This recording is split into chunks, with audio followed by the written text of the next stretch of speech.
Let me tell you of the days of high adventure.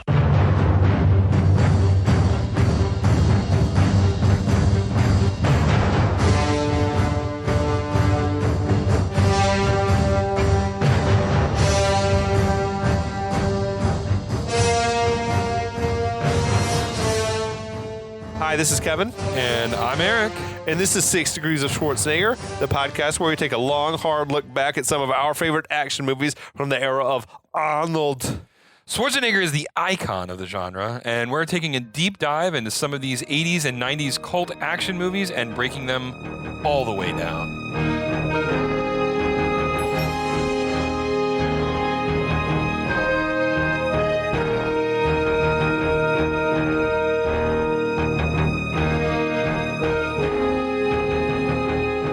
Kevin, how are you doing tonight? I'm great. Welcome back, Eric. Welcome back, listeners. Yes, Hello, welcome back, everyone. Yes. Thanks for joining us again in the dead of winter, probably by now, for this wonderful revisit of an 80s. This is a really like a cult movie, I feel like. Super is. And Yeah. I admit, I feel like I kind of like pushed on this a little bit because No. I love this movie a lot. I mean, it was always one that needed to be talked about because it's just, I like the movies that are good and weird yeah. and have a lot of like subtext and things Yes. to pick apart. That's my favorite. Right. So, I mean, the worst thing a movie can be is boring, and this movie is not boring. that's one thing it's definitely not. What's your personal history with this? Well, so I watched this movie when I was a kid multiple times with my father. My father loved this movie growing up, and so we watched this a couple of times. And so this is sort of a part of my experience all the way back in the 1980s. It came out in 84. I think the first time I saw it was around 89. Okay. So I was like 8 years old the first time Yeah. I saw this. So that was a real kind of impressionable. Sure. So I have memories of this movie going all the way back. So I mean, I've been screaming Wolverine since, which will make sense, for a very, Yeah. very long time. Absolutely. Yeah. I want to say one of my earliest memories in life, it's a story that's come up on the podcast before, but was my dad like secretly letting me watch Conan the Barbarian when I was Nice. probably like 5 years old or something, Nice. you know, and be like, don't tell your mom I let you watch this. and that's just, and it was the TV edit and everything, but still for a 5-year-old, that's Oh, a lot. yeah, You know what I mean? yeah, yeah. But yeah, this one, it was always on my radar, but somehow it was like a one I never actually watched. And I don't know why, because Yeah. if I had seen this when I was, like a 7, 8, 9-year-old kid, whatever, it would have blown my mind. I would have loved it. Because this was on basic cable, I think, like all the time. Oh, constantly. I mean, that's This my, and Roadhouse. yeah. This all was the my time. first exposure. So many of 80s and early 80s and mid 80s action movies. My first experience was on TBS. Yeah. I mean, the first time I saw the original Mad Max, which is 70s, but still, Oh, yeah. was on TBS with commercials, right? Rad, yeah. You know, and it's such a weird thing to watch. That's Mad how I watched like Max Beastmaster. You probably watched it like Oh, me yeah. all the time. all the time. It was on every weekend. Yeah. And Rocky 2 and Rocky 4, not Rocky 3. Never They would Rocky have- 3. They didn't have the rights to that one, apparently. Yeah, it was wild shit. Well, it and is- a lot of Chuck Norris flicks. I saw so many Chuck Norris movies growing up, Yeah. but yeah, with Rocky, I was an adult before I saw Rocky 3. Yeah. Right? Like, and I think it's great. Yeah. I love Rocky 3. Yeah. And I'm like, you would see at the beginning of Rocky 4, right? They'd had the very end of Rocky Yeah. 3. And Yeah. you're like, well, what the hell What is this? going on? Yeah, exactly. Yeah, but, Mr. T, Clubber Lang, yeah, great villain. and I don't know if we talked about this while we were recording or not, but apparently the plot of this movie was inspired by like real studies done at universities and the military, like about where our vulnerabilities, our Yeah, security, absolutely. like what kind of attack are we susceptible to? Yeah, Or whatever? Yeah, it was. Oh shoot, I didn't write it down. I thought I wrote the college down. It was So something about like a military college, like war college. Yeah, or it something, I was. think And- is where they're training officers. And stuff. exactly, and they were talking about where our weak points were, and one of the weak points that they mentioned in this is interesting. Was like the Mexican border? was the or Mexican something? border, Well, it's yeah. a very long border with It is not the- a lot of people around. the United States is interesting in that it has the longest border in the world, United States and Canada. Okay, And I then didn't know think the longest border in the world is between the United States and Canada, and then the border between Mexico and the United States, I think it's also like top 5 or something. Yeah, it's epic. So we have these massively long borders. In very like sparsely populated areas Yeah, too, yeah. where it's like. Yeah, there's not a lot of people to see if there were thousands of people sneaking across. Right, Like exactly. it can go unnoticed or whatever. But do you want to try to catch us up on what happened in the first episode I'll here? do a quick sum up. Absolutely. I mean, it's easy because we start off, kids are in high school, and then immediately the 80s style commies invade, right? Yeah. Kids. Generic commies. Generic They were from commies. all over the world. All over. Communists of the world unite. Communists of the world unite, exactly. So our cast, our incredibly 80s stellar cast, they get into a truck.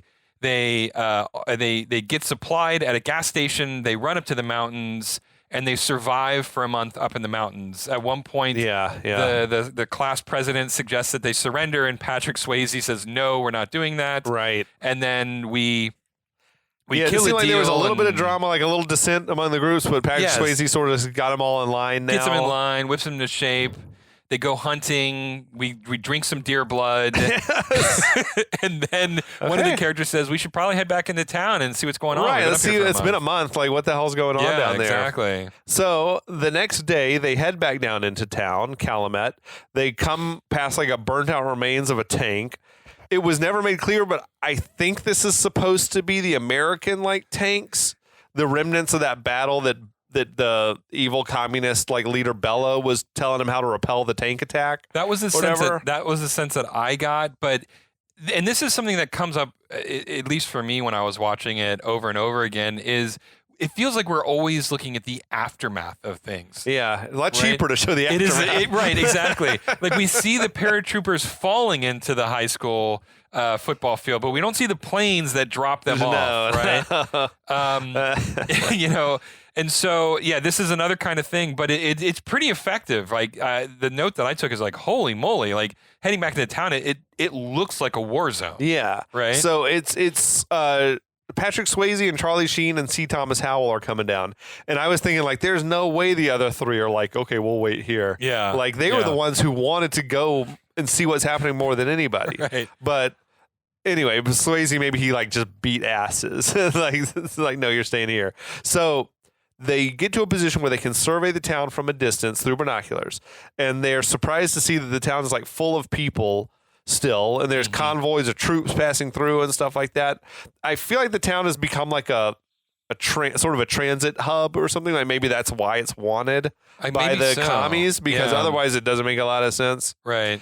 But they decide we're going to leave our weapons here on the outskirts of town, and we're going to wander down into town and see what the hell is going on, which feels like a crazy thing to do. Just like walk into town brazenly like that.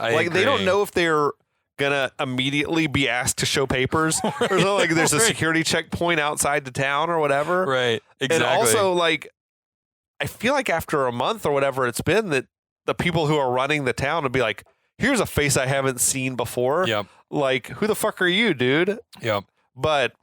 And you're also like filthy, dirty, and stinky. Like you probably look like you've been living out in the woods for a month.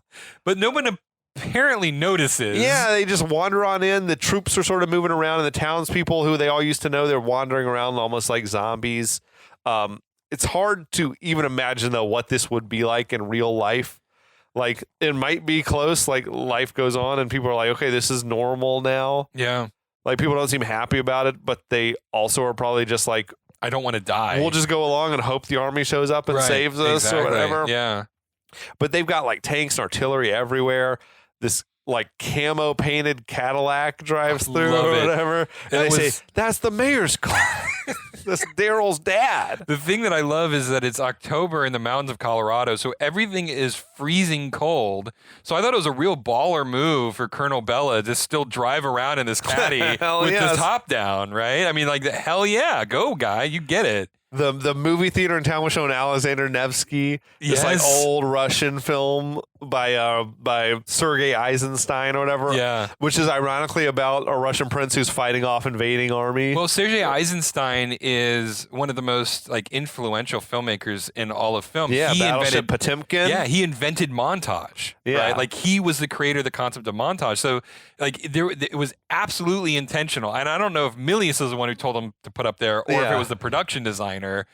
But the head of production or somebody said, like, this is the movie we want on this marquee. For sure. It was And not an accident. No, it was perfect. It was such a good choice. You got like soldiers there burning books. They go into this drugstore where a friend had worked before. The shelves are mostly empty, like the fucking early days of COVID in there. I remember. She tells them, like, you got to get out of town and hide because they're looking for you. So that was that. Okay, I want to pause on that. Why these high school students in particular? Why are they being looked for? That's true because they haven't actually done anything yet not to this hurt point. them. Right, exactly. So Yeah, like, no, it makes not a lot of sense. Maybe they're just like unchecked boxes on ledgers. Yeah, we know that there's this. I don't know how they would have come up with a role of who all's supposed to live in this town and who's missing or whatever, but they're obviously missing persons. Yeah. So But that's kind of what but that would I chalk it up to, require but- townspeople to cooperate with them. And Which maybe there are some who are doing that. Well, we do. We know of at least one who we will meet at some point. Yeah, so I don't know, but they're all huddled around speaking in like hushed voices, and there's a Russian soldier who seems to be like working security right there who's disinterested in this. just completely Meh. oblivious or just couldn't give a shit less. So she tells them that it's Russians and Cubans who came in. Swayze asks, "Where's my dad?" And she tells them that he was one of the people who got arrested because they thought he'd be a troublemaker. And was sent to a re-education camp, and I'm using scare quotes. Yeah, for right sure. now. So she says this is something we're not supposed to talk about. And I was wondering, like, I don't know how the communists would go about determining who was a troublemaker. Right. Exactly. I have that same question because some people they Other just than kill like on sight. who owns a lot of guns, Yeah. probably you're one who we don't want to let out of our sight or whatever like that. That's fair, but at the same time though, that some people they just kill indiscriminately. Yeah. So why would you keep the super militant pro rah-rah American guys in an education camp and then just randomly murder other people? Right. Right. But she tells them they turn the old drive-in into this camp Yep. for the troublemakers. So the boys leave there. She says, "I'm going to pray for you," and that's her role in the movie. That's is done it. now. They're done. Yeah, that's it. So She's gone. After nightfall, they approach the drive-in where the prisoners are being made to watch like propaganda movies about how evil America is. So I just want to say that I wrote in my notes, it's just like the prison from Face Off. Just a quick callback It was, to yeah. their last movie. And there's a voiceover on the film is saying, "America is a whorehouse where the revolutionary ideas of your forefathers are corrupted and sold in alleys by vendors of capitalism," which is like, there's a little truth to that. Yeah, I mean- but, you know, but still. They walk along the fence line there until they see a familiar face inside. It's a friend of their dad's. So this seems like really high risk behavior to me to be doing. Oh my God, Like, yes. But Swayze, one of them, says, "Go find our dad." And then C. Thomas Howell's like, "Is my dad in there?" And he's like, "I'll look for you." So this guy returns with Swayze and Sheen's dad, played by Harry Dean Stanton, Mm-hmm. who's pretty like beat up. Mm-hmm. It seemed like there's something wrong with him almost. Like at first I thought he was blind. Yeah, I Because know. he seemed to be like just staring right through him, like he didn't quite see him or Yeah, something. But yeah. maybe it's like him just making a performance choice, like I'm in shell I mean, shock or it is Harry Dean PTSD or Stanton something. Here. He's worked with David Lynch, so Yeah. right. But they never say anything about him being like damaged or No, anything. I mean like other that. than a limp, but that just could be just from a skirmish, right? You know. But so this was the missed opportunity. I feel like where if you had Emilio Estevez in that part, then this definitely would have been Martin Sheen, like playing the dad, and it would have been kind of rad to see them all on film together or whatever. I agree, though that this did get paid off in Hot Shots Part 2 when Charlie Sheen obviously is the protagonist of that movie, and it's a Rambo 2 parody, and they're going through the deltas of Vietnam. Oh, yeah. And Martin Sheen like is the on the other Apocalypse Now boat comes fast. Yeah, and the narration transitions from Charlie Sheen to Martin Sheen. Okay. So we do get that at some point, but yes, I agree. Like it would be an amazing moment. So Dad tells him that, I knew you were alive out there. I know I was hard on you sometimes and you hated me for it, but now you understand. I mean, It's like, did he always know the commies were coming? Right. It's like C. Thomas Howell's dad. I always knew this day was coming. right. This is a town in Colorado. Everybody lived there because they knew the commies were coming at some Right. point. Yeah. It's like, and that's why I was such an abusive dad. Right, It was just right. a weird speech he gave. It was really strange. And unhealthy and toxic to the extreme. Yeah, it sounds like their childhood was hell. awful. I know. So Swayze then asks, why are they keeping you here at the re-education camp? And he says it doesn't matter. Everything's gone now, and I'm not going to be around to look after you anymore. It's like pretty grim outlook. So Charlie Sheen then is like, what happened to Mom? And Dad doesn't say anything, which would seem to imply that she's probably dead. Mm-hmm. He tells the crying sons that there's no more time for tears. This speech is relevant later because it keeps getting like harkened back to or whatever. Yeah.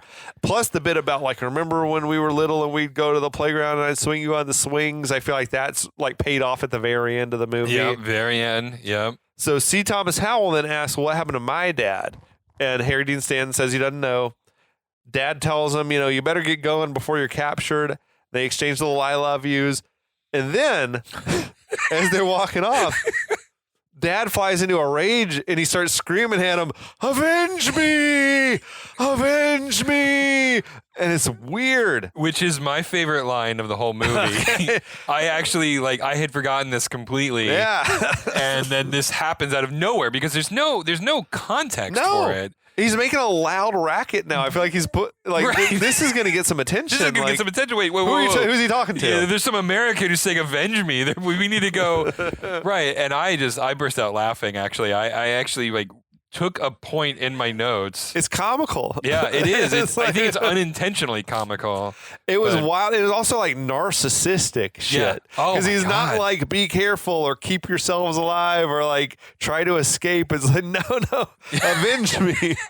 Risk your safety to avenge me. Nothing's even happened to him yet. No, nothing has happened. I mean, he's being held captive, right? Sure, but there's plenty of people who've already been murdered at this point. He's not dead, yeah. There's really nothing to avenge at this point. But the guards are slacking. This doesn't get their attention or whatever. So later on, the boys, they approach a cabin where there's an elderly couple, the Masons, that are living there. Mm-hmm. They're happy to see the boys. They welcome them in, have them warm up by the fire. I guess they're like friends of the family or something. Yeah, I just sort of accepted it as these are people that they know. Town. Yeah, everybody knows everybody. So there's a bit of dialogue that says they've been holed up for 5 weeks. So I guess that's how long it's been. Mm-hmm. I feel like the first thing they would want to do is get showers, but that doesn't happen. That does not happen. So the old man tells them, that no one had seen you boys in so long that we all thought you had headed to free America. Which we get context for what that means later. Yeah, it's a safe zone where the communists don't occupy. Mm-hmm. Then he says, you boys is in occupied territory. You're 40 miles behind enemy lines, right smack dab in the middle of World War III. Okay. Oh, yeah, we're really hitting the world. This is the second time World War III's been invoked at this point. Well, they're pretty close to the front, all things considered, right? I mean, 40 miles behind enemy lines. I feel like that's why it's a high activity area, is because this is the front line. Yeah, I agree. They're up in the mountains, and we do get a little bit of context for why the mountains are relevant later in the movie. Yeah. So Mr. Mason then asks him, why do you risk coming to town? Swayze says, we're looking for information since we haven't talked to anybody since this all started. Now, Mrs. Mason comes in with some cups of soup.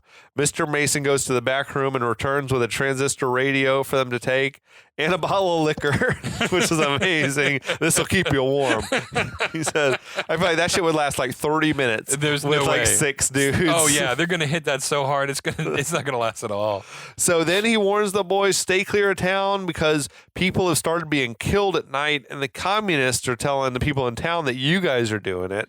Which makes no sense. Right. We come back to why? It's also weird little subplot that's never mentioned again. It's never paid off. Right. So C. Thomas Howell asked the Masons if they know what happened to his parents. Mr. Mason says that the communists killed your dad after discovering all the missing guns and supplies from the store because he was supporting, whatever rebels or some shit. So that's a sad end for Mr. Mason. C. Thomas Howell breaks down crying. Swayze gets real pissed off. And C. Thomas Howell, to me, was doing the best acting I've probably ever seen from him when he's like, you didn't do anything wrong. Yeah. And all that stuff. He feels guilty, I guess, that they got him killed.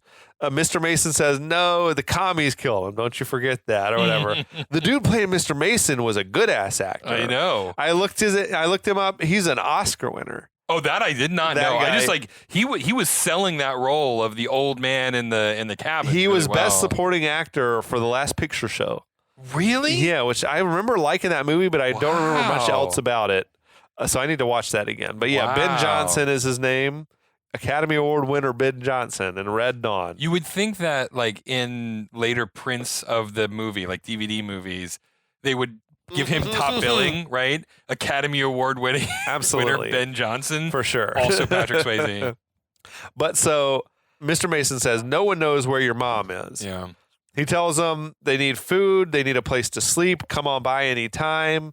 Mr. Mason says, we got a couple of heirlooms we want you boys to hide. Which was a weird word for. Yeah, the grandma or Mrs. Mason got alarmed. At first I thought for sure, like, oh, he's got like old guns he wants them to take or something like that. But it's not old guns. No. He pops open this hatch on the floor. There's two young girls in there, Leah Thompson and Jennifer Grey, Two icons of the 80s. his granddaughters. And it's like, well, this is interesting. I don't know.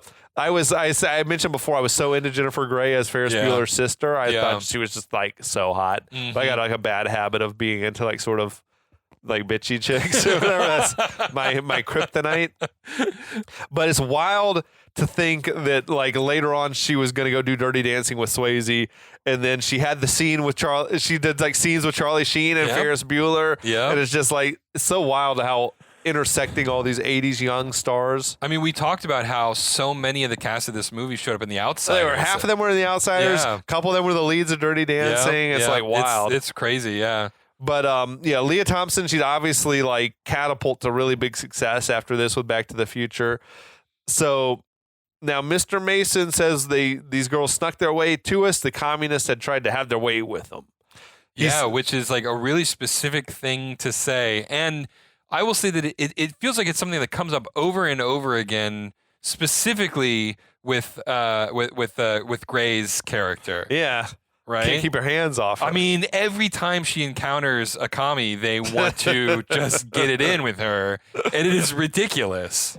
So Mr. Mason, he wants the boys to take them, and don't tell me where you're taking them, right? So Right. I can't Right. be forced to tell the commies where they Right. are, whatever. Which is smart. That's smart. Yeah. I think sending them off with a bunch of horny dudes is probably like unwise. Who've though. been up in the mountains for Yeah. a month and Tossing two young hot girls in with 6 dudes is like, I feel like it's going to cause problems. recipe for Like disaster. the dudes are going to be at each other's throats pretty quickly. Yeah, I over think this so. shit. But they're surprisingly gentlemanly about the whole thing. Yeah, it never really plays out that way, but it does seem like it'd be like, bringing a hen around a bunch of roosters or whatever. but so now the Masons outfit them with horses, give them some more ammunition. Here's some bullets for your granddaddy's gun. Specifically, again, we talked about this in the last episode. Yeah. That cult comes up multiple times over the Yeah. course of this movie. Yeah. So it sends them on their way, which I was just wondering, like, what the hell are these horses gonna eat? Like right now, I feel like they can graze, but like in another month or two, everything that they would want to eat is gonna be dead, and they're gonna need like hay. But I mean, whatever, I feel but like with all movies, the horses have plot armor. We need them Yeah, to be they- in the movie. they survive, And so we're not going to somehow. worry about it. We're just going to assume.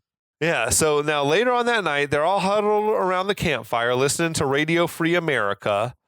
The station is giving updates and coded messages to like resistance fighters The trapped. chair is against the wall. John has a long mustache. Yeah. Which is apparently from another movie. That's a reference from another movie. Yeah. Okay. Which I don't remember the name of it right now. But yeah, John I has read a the long same thing, and I can't remember the name either. But it was Yeah. another like a Radio Free Europe, Yes, like yes. World War II flick or whatever. Total reference to World War II. So now, this is another one of the ideas that's very interesting, and then never again is Nope. Radio Free America Nope. play any part in the story.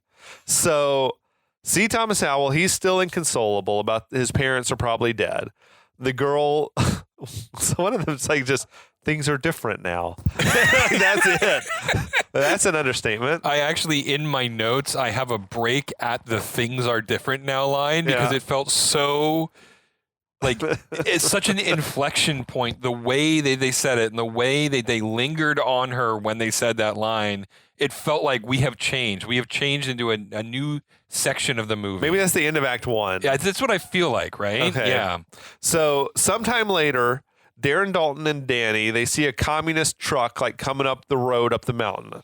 So they run to tell the others. 3 Russians arrive at a scenic sort of viewpoint. They get out to look around and take pictures.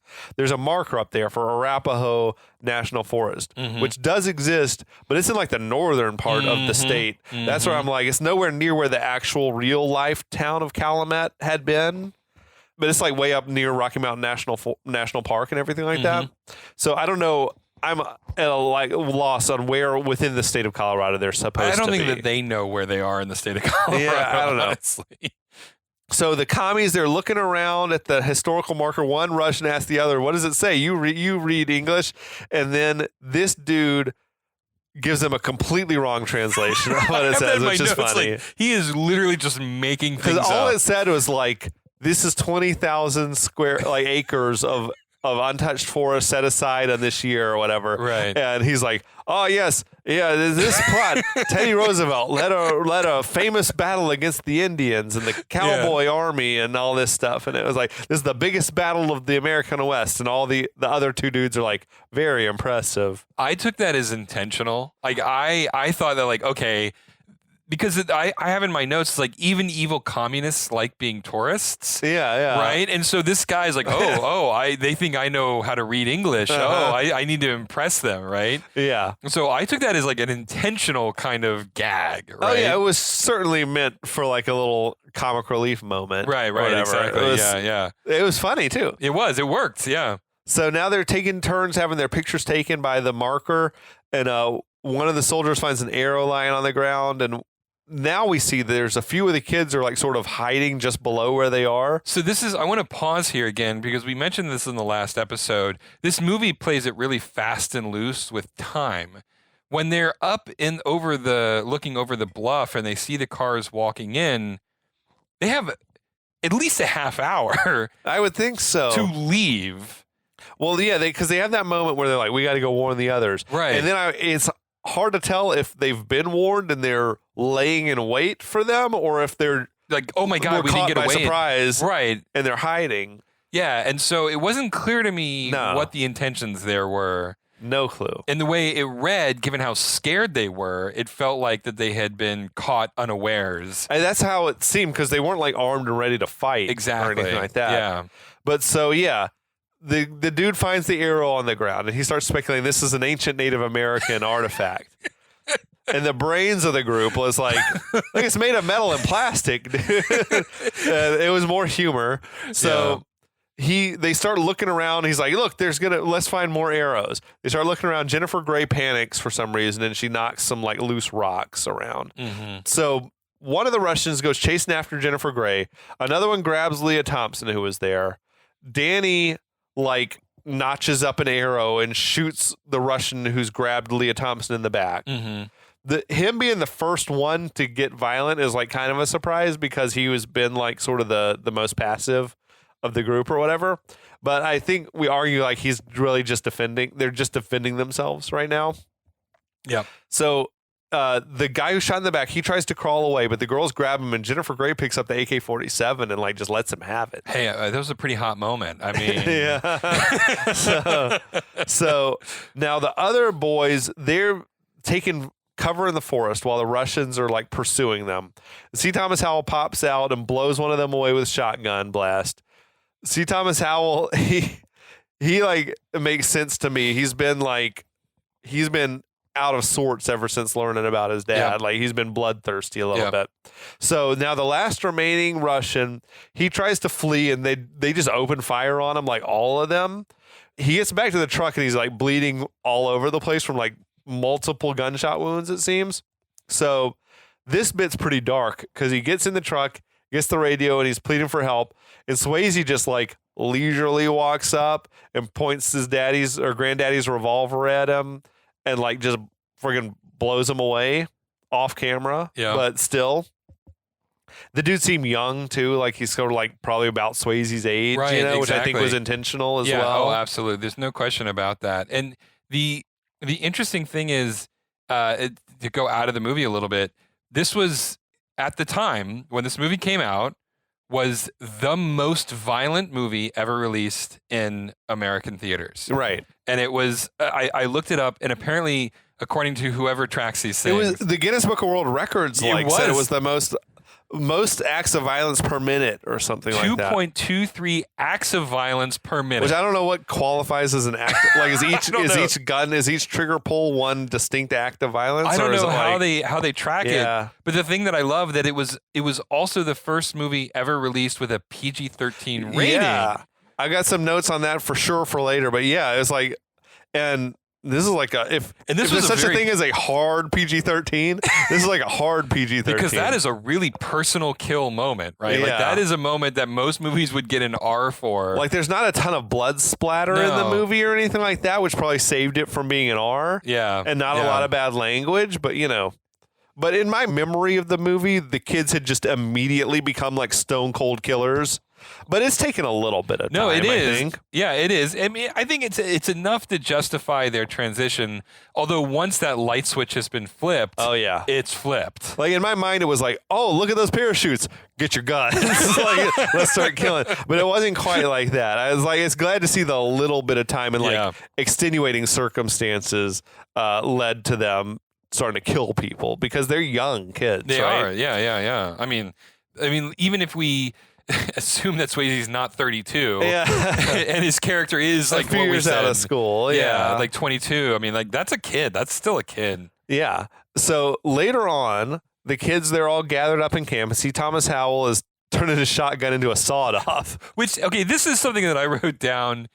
Is there a logistical reason why you would turn something into a sawed-off shotgun other than trying to hide it, right? I think if you're going to be battling people in close quarters, Right. it's more effective because you get like a wider spray Right. of pellets Right. versus if you're trying to hit something far away, you want a tighter Right. spray. So I think if he figures it's going to be like close quarters fighting, then a sawed-off is maybe a better killing weapon than a full-length shotgun. I guess that makes sense. I So mean, maybe he's like, yeah, it's going to be up close and personal. Like, I will say, I feel like there's an inordinate amount of Hollywood movies that love to show people sawing off the barrels of shotguns to make them sawed-off shotguns. I mean, one of the most famous, obviously, is Terminator. yeah, in the same year. Right. And it was the same exact year, Yeah. right? So Absolutely. I feel like there was some prop master or someone who discovered that, oh, there's this thing called sawed-off shotguns.